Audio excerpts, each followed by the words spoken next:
All right, welcome back. It's the Burns and Gambo show here on this Eclipse Monday, which, by the way, I had to laugh. I had to laugh. I saw a note on Twitter that Bonnie Tyler's Total Eclipse of the Heart, great song, has jumped to the #1 spot on iTunes today. No way. Which it is, by the way. It's a great song. It's a great song. It's like one of the top karaoke songs of all the time, isn't it? Like I've a friend of mine who, every time he has a few too many pops, it's karaoke and it's always Total Eclipse of the Heart.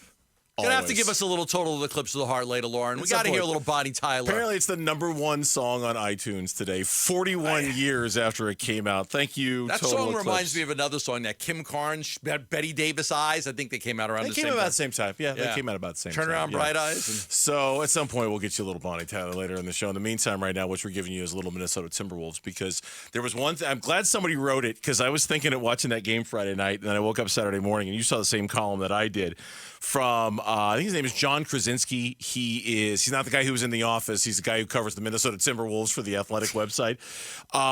He wrote a column in which he basically said the Phoenix Suns are a very bad matchup for the Minnesota Timberwolves. They should not want to see the Suns in the first round of the playoffs. And after watching the 2 games they've played against the Suns this year, it's hard to disagree with that from a Minnesota perspective. I think that just like Oklahoma City, the other way is a bad matchup for the Suns, right? Yes. Just the way you look at Oklahoma City and you say, wow, they're so young, they're so athletic, they defend, they've got Dort who can defend Durant, but man, they get out and run and they shoot the ball so well, and you're thinking, okay, Oklahoma City's a bad matchup. Then you look at that Timberwolves game from the other day, like, man, the Suns just, man, they worked them. They worked them. They shut them down. It was one of the best defensive games of the year. Minnesota shot 33 for 85, 38.8%. Edwards was 6 of 19. The Suns were up 15-0 in this game. Book struggled, couldn't hit a shot, and they still won the game pretty handily. So it begs the question then. Do you go – the Suns don't have the ability to go matchup hunting here? No. But as a fan, do you – okay, let me pose a hypothetical to you. Okay, I'm looking now. Yeah. A hypothetical to you. Okay. Could I make the argument that the best position for the Suns to finish in would be either 7 or 8 if you think you could get Minnesota in the first round, even though that exposes you to the risk of going into the play-in tournament? Right now – the schedule would be the Timberwolves versus the #8 play-in winner. Correct, Mundo. The Nuggets versus the #7 play-in winner.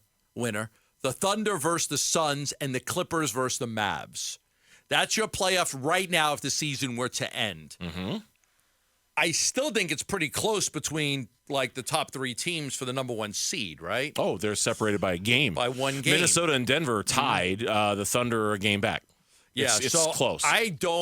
I totally agree with what you said earlier, and I know what you're saying. So you just got to win your games and let the chips fall where they may. But if there is a favorable matchup, it's not against Denver or Oklahoma City. It's Minnesota. It's the Timberwolves. Ends in Y, man. If there is a favorable matchup, it is not Oklahoma City or Denver. But to get them. And I was watching some of that Minnesota Lakers game last night. Now, admittedly, LeBron was out with the flu, and Anthony Davis suffered an eye injury, and so the Lakers were bringing a knife to a gunfight last night.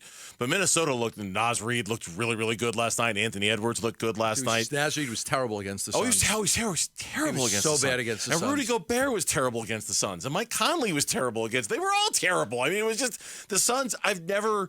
For a team that I don't think has really defined itself defensively all year long, I don't know where that performance came from on Friday. It was the weirdest game to watch how dominant they were defensively. But go back to what I said. You can't, if you're the Suns, you cannot try to game the system to set up a matchup with Minnesota. You got to win as many of these games as you can.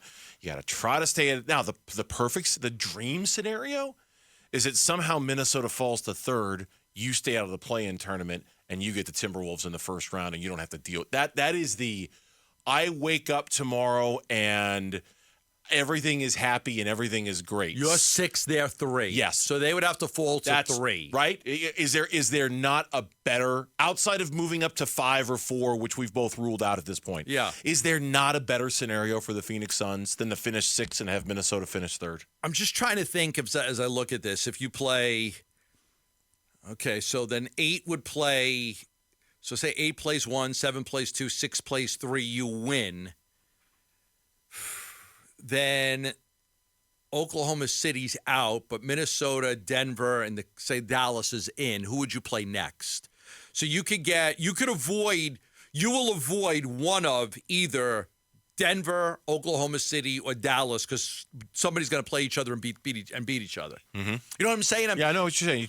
The worst scenarios you have to go through Denver, Oklahoma City, and Dallas, or Denver, Oklahoma City, and the Clippers. Like that would be the worst case scenario. If you can get Minnesota, you'll avoid one of those 3 teams: Dallas, Oklahoma City, or Denver. But it is not worth, and nor will it ever be worth it, to root for falling into the play-in tournament. No. To try to massage a matchup with Minnesota in the first round. Now, if you get one, if you fall into the play-in tournament and you win the one game on Tuesday, and now you're the 7 and they're the 2.